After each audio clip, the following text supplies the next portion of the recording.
کہ عبادت کا دار و مدار دو چیزوں پہ ہے، دو بنیادی چیزوں پہ عبادت کا دار و مدار ہے۔ نمبر ایک الاخلاص للہ، کہ جو بھی عبادت کریں وہ کس کے لیے کریں؟ خالص اللہ کے لیے کریں، خالص اللہ کے لیے۔ نمبر دو المتابعۃ للرسول، جو بھی عبادت کریں اس میں پیروی کس کی کریں؟ نبی صلی اللہ علیہ وسلم کی پیروی کریں، آپ کے نقش قدم پہ چلیں۔ نماز اللہ کے لیے، طریقہ نماز نبی صلی اللہ علیہ وسلم کا۔ فَيَبْنِي الْإِنسَانُ عِبَادَتَهُ عَلَى مَا جَاءَ عَنِ اللَّهِ وَرَسُولِهِ، انسان کو چاہیے اپنی عبادت کی بنیاد ان احادیث پہ رکھے، ان ایتوں پہ رکھے جو اللہ کے رسول سے وارد ہیں۔ لا يبتدع فی دین اللہ ما لیس منہ، دین میں کوئی ایسی چیز ایجاد نہ کریں جو دین کا حصہ نہیں ہے۔ لا فی اصل العبادہ ولا فی وصفها، نہ کوئی نئی عبادت دین میں داخل کریں اور نہ پہلے سے موجود عبادت کو نئی شکل دیں، نہ دین میں نئی عبادت داخل کریں اور نہ پہلے سے موجود عبادت کو نئی شکل دیں۔ کیسے؟ کہتے ہیں وَلِهَذَا نقول، ہم اسی لیے کہتے ہیں لا بد فی العبادۃ ان تکون ثابتۃ بالشرع فی ہیئتها وفی مکانها وفی زمانها وفی سببها، لا بد ان تکون ثابتۃ بالشرع فی هذه الامور كلها، کہ عبادت شریعت سے ثابت ہونی چاہیے، تفصیلات کے لحاظ سے بھی، کس لحاظ سے بھی؟ تفصیلات کے حساب سے بھی، اور کیفیت کے اعتبار سے بھی، جگہ کے اعتبار سے بھی، زمانے کے اعتبار سے بھی، سبب کے اعتبار سے بھی، ان تمام امور میں عبادت ثابت ہونی چاہیے۔ آئیے چند مثالیں لیتے ہیں ذرا۔ تہجد کی نماز پڑھنا ثابت ہے نبی علیہ السلام سے؟ جی بالکل ثابت ہے، ایسے ہی ہے۔ 27ویں رجب کو، کون سی تاریخ بتا رہا ہوں؟ خصوصی طور پہ تہجد کا اہتمام کرنا، شب بیداری کا اہتمام کرنا، پوری رات عبادت کرنا، تہجد پڑھنا۔ اگر کوئی آدمی پہلے یہ کام نہیں کرتا، صرف 27ویں رجب کو کرتا ہے تو اس کا سبب کیا ہے؟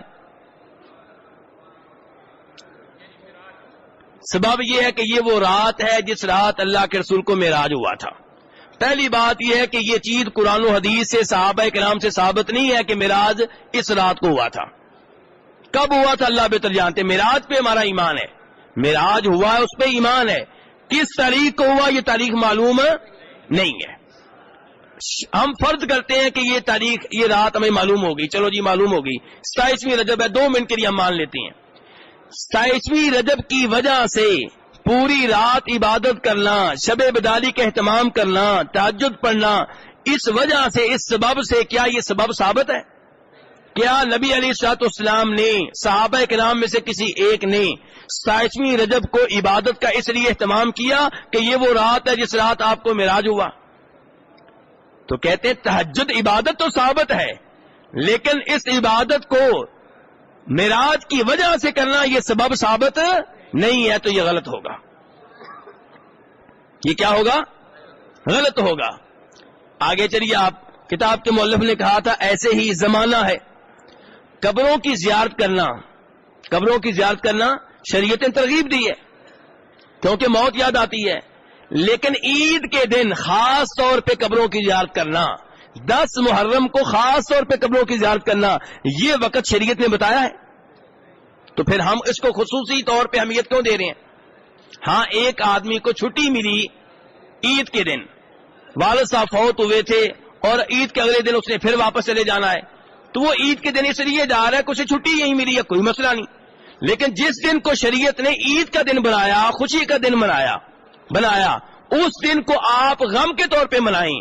یہ آج ہم نے مردوں کو یاد کرنا ہے، قبرستان میں ان کے پاس جانا ہے، آپ شریعت کے الٹ کیوں چل رہے ہیں؟ کیا صحابہ کرام کے لوگ فوت نہیں ہوتے تھے؟ ان کے رشتہ دار فوت نہیں ہوتے تھے؟ کیا عید کے دن وہ خوشیاں منانے کی بجائے ان کی قبروں پہ حاضری دیتے تھے؟ تو اب قبروں کی زیارت تو ثابت ہے، لیکن عید کے دن یہ کام کرنا، 10 محرم کے دن یہ کام کرنا، یہ چیز درست نہیں ہے۔ آگے چلیں، 9 ذی الحجہ کو میدان عرفات میں حاجیوں کا ٹھہرنا، وقوف کرنا کیسا ہے؟ جی فرض ہے اور بہت عظیم عبادت ہے، ایسا ہے کہ نہیں حاجی صاحب؟ 9 ذی الحجہ کو یوم عرفات کہتے ہیں، اس دن حاجیوں کا میدان عرفات میں جانا، اس کی بڑی اہمیت ہے۔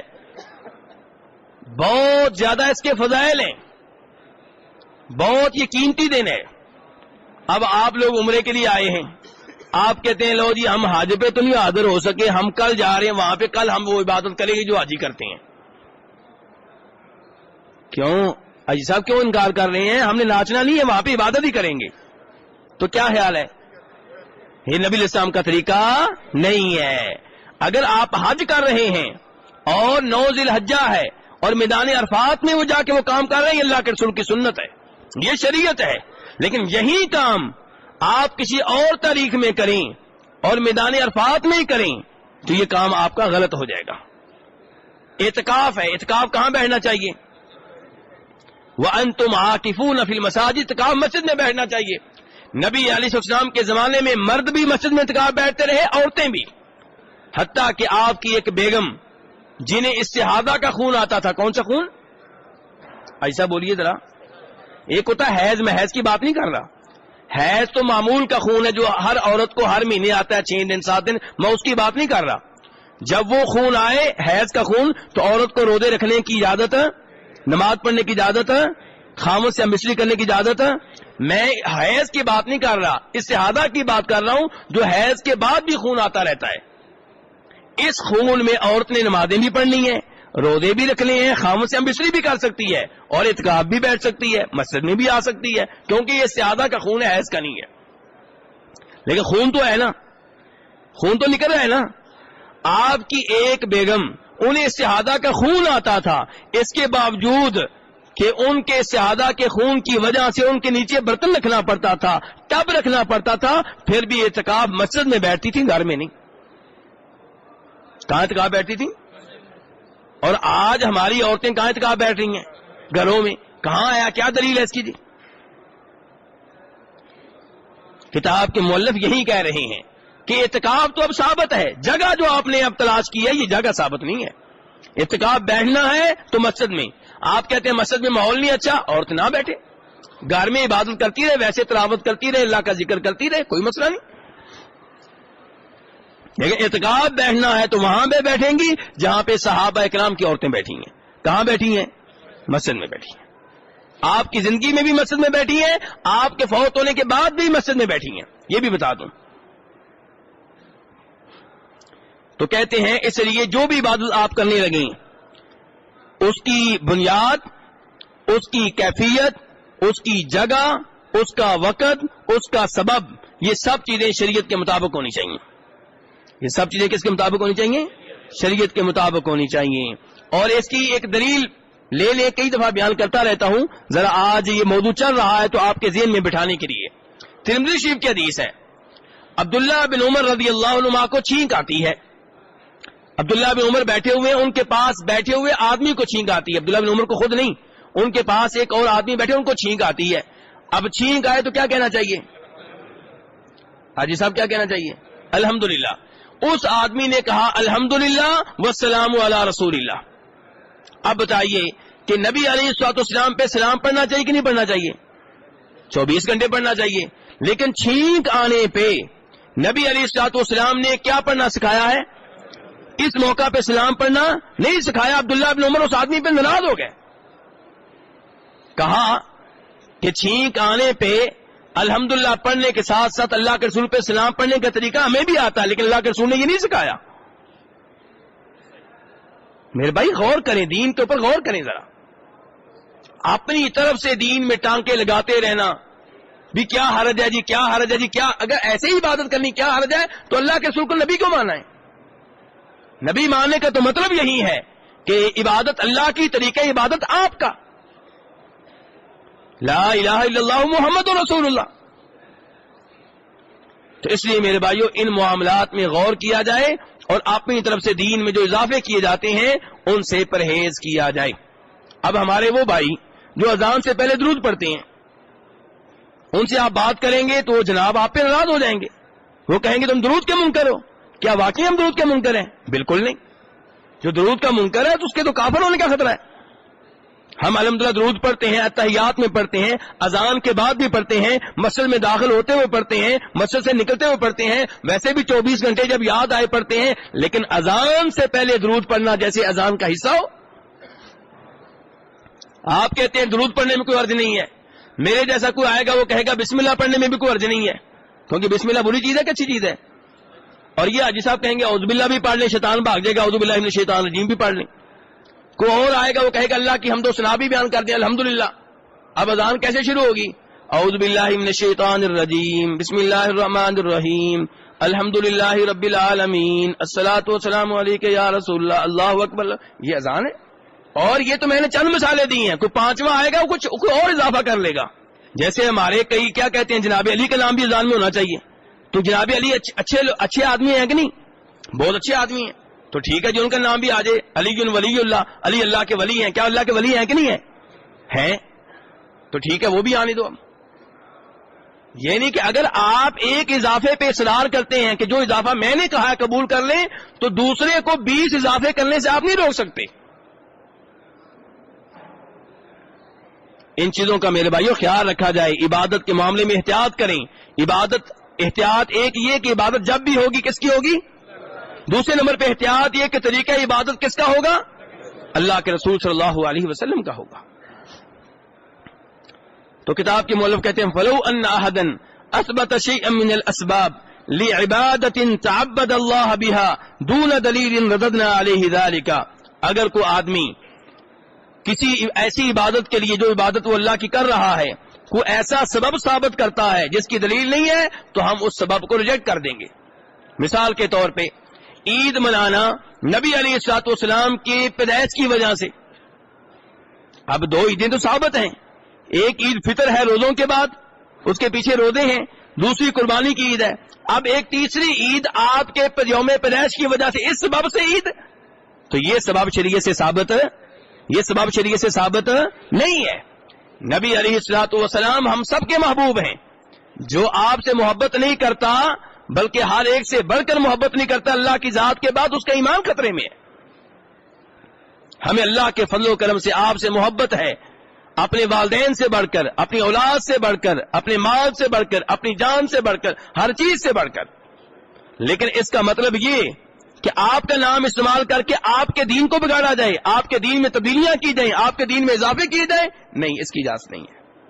تو کتاب کے مؤلف کہتے ہیں اگر کوئی کسی نئے سبب کی وجہ سے کوئی عبادت نکالے گا تو ہم کہیں گے کہ یہ غیر مقبول ہے، لأنه لا بد ان يثبت بأن هذا سبب لتلك العبادة، یہ چیز ثابت ہونی چاہیے کہ یہ سبب جس کی وجہ سے آپ عبادت کہہ رہے ہیں یہ سبب شریعت سے ثابت ہے، وَإِلَّا فَلَيْسَ مَقْبُولٍ مِّنْهُ، ورنہ یہ قابل قبول نہیں ہوگا۔ وَلَوْ أَنَّ أَحَدًا شَرَعَ شَيْئًا مِّنَ الْعِبَادَاتِ، اگر کوئی آدمی شریعت میں کوئی عبادت لے کر آتا ہے، لم یات بھی شرع، جو شریعت میں نہیں ہے، او اتا بشیء ورد بھی شرع، یا کوئی ایسی عبادت لے کر آتا ہے جو شریعت میں موجود ہے۔ پہلے نمبر پہ کہا کہ ایسی عبادت لے کر آتا ہے جو موجود ہی نہیں ہے، دوسرے نمبر پہ ایسی عبادت لے کر آتا ہے جو شریعت میں موجود ہے لیکن نئی شکل کے ساتھ، نئی شکل و صورت کے ساتھ، یعنی کہ نئی کیفیت کے ساتھ یا نیا زمانہ، قلنا انہا مردودۃ علیک، ہم کہیں گے یہ رد ہے، ریجیکٹ ہے، ہم نہیں مانتے۔ اب دیکھ لیں اس کی مثال، تیجا، 7واں، 40واں برسی، یہ چیزیں جو ہیں تیجے کے دن کیا کرتے ہیں لوگ؟ تلاوت کرتے ہیں، اللہ کا ذکر کرتے ہیں، کھانا تقسیم کرتے ہیں۔ اب بتائیں ان میں سے کون سی چیز غلط ہے؟ بظاہر کوئی بھی غلط نہیں ہے، ایسا ہے کہ نہیں ہے؟ نہ قرآن پاک پڑھنا غلط ہے، نہ کھانا کھلانا غلط ہے، لیکن میت کے فوت ہونے کے تیسرے دن یہ دن مقرر کر کے لوگوں کو اکٹھا کر کے کھجور کی گٹھلیاں اکٹھی کر کے چنے کے دانے اکٹھے کر کے ذکر کرنا یا قرآن پاک پڑھنا، سپارے تقسیم کرنا، پورا قرآن پاک ختم کروانا، اور پھر یہ ایک نئی چیز بنا لی گئی ہے، تو یہ چیز جو ہے میرے بھائیو یہ ثابت نہیں ہے۔ لأنه لا بد ان تكون العبادة مبنية على ما جاء به الشرع، عبادت کی بنیاد اس چیز پہ ہونی چاہیے جو شریعت سے آئی ہے۔ لأن هذا هو مقتضى ما علمك الله تعالى من العلم، اے طالب علم یہ تقاضا ہے اس علم کا جو اللہ نے آپ کو دیا ہے، اللہ تتعبد للہ تعالی الا بما شرع، کہ آپ اللہ کی عبادت اسی طریقے کے مطابق کریں جو طریقہ شریعت کے مطابق ہے۔ ولہذا قال العلماء، اسی لیے علماء کرام کہتے ہیں ان الاصل فی العبادات الحظر حتى يقوم دلیل علی المشروعیہ، کہ عبادات میں اصل کیا ہے، اصول کیا ہے؟ ہاں جی، عبادات میں ذرا یہ بڑی اہم بات ہونے لگی، صاحب 2 منٹ کے لیے نیند کو آگے پیچھے کر دیں۔ عبادت میں اصول کیا ہے؟ عبادت میں اصول یہ ہے کہ ہر عبادت منع ہے. حاجی صاحب کیا اصول ہے؟ ہر عبادت سوائے اس عبادت کے جو اللہ کے رسول سے قرآن و حدیث سے ثابت ہے. اور دنیاوی معاملات میں اصول اس کے الٹ ہے. ہر دنیاوی معاملہ جائز ہے سوائے اس معاملے کے جس سے شریعت نے روک دیا ہے. یعنی کہ دنیا میں کوئی کہے گی اسپیکر کیوں؟ ہم کہیں گے اس لیے کہ شریعت کہہ رہی ہے کہ دنیاوی معاملے میں ہر چیز کیا ہے؟ جائز ہے. یہ دنیاوی چیز ہے اسپیکر، یہ کرسی دنیاوی چیز ہے، یہ ستون مسجد میں لگے ہوئے دنیاوی چیز ہیں، یہ جہاد میں آنا عمرے کے لیے دنیاوی چیز ہے. عمرہ عبادت ہے، جہاد میں آنا عبادت نہیں ہے. تو یہ دنیاوی چیزیں جو ہیں یہ سب جائز ہیں. آپ اونٹنی پہ آتے ہیں کہ گھوڑے پہ آتے ہیں کہ سائیکل پہ آتے ہیں کہ جہاز پہ آتے ہیں، یہ مسئلہ نہیں ہے. لیکن عبادت کی باری آئے گی تو اصول یہ ہے کہ ہر عبادت کیا ہے؟ بولیے، منع ہے. میرے بھائیوں وہ حدیث آپ کو معلوم نہیں ہے؟ بخاری شریف کی حدیث ہے. کون سی؟ 3 آدمی آئے اور ان کو یہ احساس تھا کہ ہمیں اللہ کے رسول سے زیادہ عبادت کرنی چاہیے. کیوں؟ کیونکہ ہم سے گناہ ہوتے ہیں. اب ان میں سے ایک نے اعلان کیا کہ میں پوری رات اللہ کی عبادت کیا کروں گا، اور ہر رات، پوری رات اور بلا ناغا ہر رات اللہ کی عبادت کیا کروں، سویا نہیں کروں گا. دوسرے نے اعلان کیا کہ میں شادی نہیں کروں گا، کیونکہ شادی کرتے ہیں تو پھر کیا ہوتا ہے؟ عبادت میں خلل پڑتا ہے، توجہ بڑھ جاتی ہے. اور تیسرے نے کیا اعلان کیا؟ میں روزانہ نفلی روزہ رکھوں گا، کوئی ناغا نہیں کروں گا.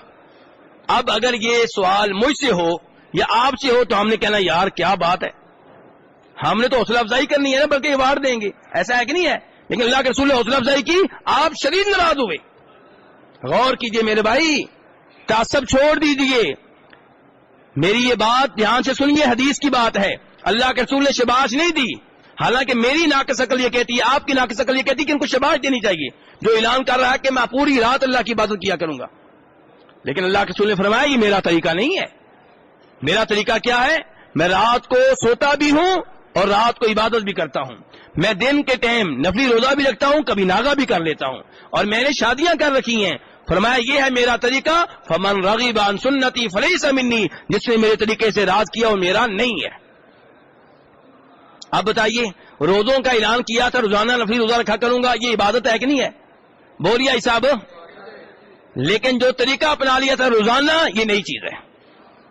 رات کو عبادت کرنا، تہجد پڑھنا بہت اچھی بات ہے، لیکن یہ کہ روزانہ پوری رات اللہ کی عبادت کرتا رہوں گا، یہ نئی چیز تھی. اس پہ آپ نے شاباش نہیں دی بلکہ ناراض ہوئے، ڈانٹا، کہا جو یہ کام کرے گا میرا نہیں ہے وہ. تو میرے بھائی اللہ کے لیے جذبات میں نہ آئیں، دین کو سمجھیں، دین کو سمجھیں. تو اسی لیے علماء کرام کیا کہتے ہیں؟ عبادت میں اصل کیا ہے کہ ہر عبادت منع ہے سوائے اس عبادت کے جس کی دلیل قرآن و حدیث میں آ گئی ہے. اور اس کی دلیل قرآن پاک سے یہ ہے، ام لہم شرکاء شرعوا لہم من الدین ما لم یأذن بہ اللہ، کیا ان کے کچھ ایسے شریک ہیں جنہوں نے ان کے لیے ایسا طریقہ مقرر کیا ہے جس طریقے کی اللہ نے اجازت نہیں دی. اللہ تعالیٰ یہاں پہ مذمت کر رہے ہیں ان لوگوں کی جنہوں نے اللہ کے بیان کردہ طریقوں کے علاوہ بھی کوئی طریقہ شریعت کا بنا رکھا ہے. تو یہ درست نہیں ہے. اور نبی علیہ السلام فرماتے ہیں، جناب ایسا روایت کرتی ہیں کہ آپ نے فرمایا من عمل عملا لیس علیہ امرنا فہو رد، جس نے کوئی ایسا کام کیا جس پہ ہمارا امر نہیں ہے، ہمارا آرڈر نہیں ہے، ہماری طرف سے اجازت نہیں ہے، تو اس کا یہ کام رد، مردود ہے، ریجیکٹ ہے، ناقابل قبول ہے. اب دیکھ لیے آپ کیا کہہ رہے ہیں، جو بھی کوئی ایسا عمل کرے جو ہمارے سے ثابت نہیں ہے تو وہ کیا ہے؟ ریجیکٹ ہے. حتی لو کنت مخلصا، کتاب کے مؤلف کہتے ہیں چاہے آپ نیا کام نکالنے میں جتنے بھی مخلص ہوں. اب عید میلاد النبی منانے والے ہمارے بھائی جو ہیں وہ مخلص ہیں، ہمیں ان کی نیت پہ شک و شبہ نہیں ہے، وہ محبت و عقیدت کے طور پہ کر رہے ہیں. لیکن کیا ان کا یہ عمل اللہ کے رسول کے طریقے کے مطابق ہے؟ بالکل نہیں. تو کتاب کے مؤلف کہتے ہیں چاہے آپ مخلص ہوں، چاہے آپ اس نئے عمل کے ذریعے اللہ تک پہنچنے کا ارادہ رکھتے ہوں، چاہے آپ اس کے ذریعے اللہ سے ثواب لینا چاہتے ہوں، لیکن جب وہ طریقہ ثابت نہیں ہے فإن ذلك مردود علیک، تو یہ نیا عمل مردود ہے، ریجیکٹ ہے. ولو انك ردت الوصول الى الله من طريق لم يجعله الله طريقا للوصول اليه فان ذلك مردود عليه. جب بھی آپ اللہ تک پہنچنے کے لیے کوئی ایسا راستہ اختیار کریں گے جو راستہ ثابت نہیں ہے تو وہ مردود ہے, ریجیکٹ ہے, ناقابل قبول ہے. اذن فواجب طالب العلم ان يكون متعبدا لله تعالى بما علمه من الشرع لا يزيد ولا ينقص. اس لیے طالب علم پہ واجب ہے اللہ کی عبادت اس طریقے کے مطابق کرے جو شریعت سے معلوم ہے, اس میں نہ اضافہ کرے نہ کمی کرے, نہ اضافہ کرے نہ. حاجی صاحب اگر کوئی سادہ آدمی یہ کہہ دے کہ مغرب کی آئندہ ہم رکھتے پڑھا کریں گے 4, تو کیسا ہے؟ کیوں غلط ہے؟ چوتھی رکعت میں سورہ فاتحہ پڑھیں گے, رکوع کریں گے, 2 سجدے مزید کریں گے, تو غلط کیا ہے؟ اس میں غلطی کون سی ہے جی؟ کیا اللہ کے رسول نے کسی حدیث میں کہا ہے کہ مغرب کی 4 رکعتیں نہیں پڑھ سکتے؟ بالکل نہیں کہا. اب بتائیے. ہاں آپ یہ کہیں کہ اللہ کے رسول نے کہہ دی جس نے ہمارے دین میں کوئی نیا کام نکالا وہ نیا کام ریجیکٹ ہے, تو یہ نیا کام ہے. آپ کے زمانے میں ہمیشہ مغرب کی 3 رکعتیں ہوتی تھی, 3. چوتھی رکعت کوئی نکالے گا, چاہے وہ عبادت ہے, چاہے وہ نیکی ہے, چاہے اس میں سورہ فاتحہ ہے, چاہے اس میں سجدے ہیں, چاہے اس میں رکوع ہے, غلط ہے. تو کہتے ہیں لا يقول ان هذا الامر الذي اريد ان اتعبد لله به امر تسكن الیہ نفسی ویطمئن الیہ قلبی وینشرح به صدری. آپ یہ نہ کہیں کہ جو میں جو کام کر رہا ہوں اس پہ میرا دل مطمئن ہے. آپ کا دل معیار نہیں ہے. یہ نہ کہا کریں کہ میں یہ جو کام کر رہا ہوں جس کو تم غلط کہہ رہے ہو میرا دل مطمئن ہے, تمہارے دل کی کیا حیثیت ہے؟ کہتے ہیں ایسے آپ نہ کہیں. حتی لو حصل هذا فلیزنها بمیزان شرعی. آپ اس کو تولیں شریعت کے ترازو میں, اپنے دل کے ساتھ نہ تولیں. کس کے ساتھ تولیں؟ شریعت کے ترازو میں تولیں. فإن شهد الكتاب وسنة لها بالقبول فعلى العين والرأس. اگر شریعت اس کی تائید کرے تو سر آنکھوں پہ, وإلا فإنه قد يزين له سوء عملی. اور اگر شریعت میں اس کی تائید نہ ملے تو یاد رکھیں کہ یہ برا عمل ہے جو آپ کے لیے خوبصورت بنا دیا گیا ہے. اور اللہ تعالی نے قرآن میں کہا ہے, سورہ فاطر میں کہا ہے, أَفَمَنْ زُيِّنَ لَهُ سُوءُ عَمَلِهِ فَرَآهُ حَسَنًا. وہ شخص جس کے لیے اس کا برا عمل خوشنما بنا دیا گیا وہ اسے اچھا سمجھتا ہے, یہ اس کی طرح ہو سکتا ہے جو ایسا نہیں ہے؟ بالکل نہیں ہو سکتا. تو شیطان ہمارے سامنے برے اعمال کو خوبصورت بنا کے پیش کرتا ہے. كَذَلِكَ لَا بُدَّ أَن يَكُونَ عَامِلًا بِعِلْمِهِ. تو کتاب کے مؤلف اب تک کہہ چکے ہیں کہ آپ اپنے علم پہ عمل کریں, عقیدے کے معاملے میں بھی, نمبر 2 عبادت کے معاملے میں بھی, اب کہہ رہے ہیں اخلاق کے معاملے میں بھی, لوگوں کے ساتھ لین دین کے معاملے میں بھی. والعلم الشرعی يدعو الى كل خلق فاضل من الصدق والوفاء ومحبت الخير المؤمنین. شرعی علم کا تقاضا یہ ہے کہ